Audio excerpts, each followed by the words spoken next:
Analiżi tal-istatistika dwar il-wasliet ta' turisti s-sena li għaddiet meta mqabbla mal-2012 l-aħħar sena ta' Gvern Nazzjonalista turi li żieda hija waħda enormi u li tqarreb il-25%.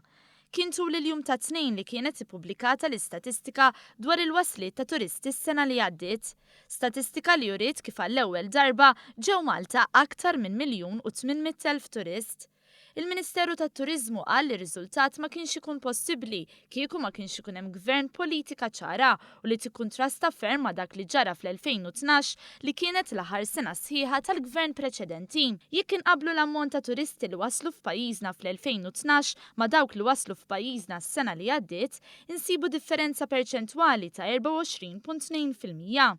Fl-2012 waslu aktar minn 1,400,000 turist u s-sena li għaddiet waslu 1,800,000 turist.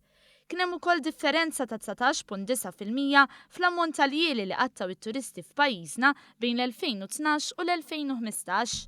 Id-differenza kienet waħda ċara wkoll fl-infiq, filwaqt li fl-2012 it-turisti li waslu f'pajjiżna nnefqu total ta' biljun 326 miljun euro, is-sena li għaddiet it-turisti nefqu biljun 643 miljun euro.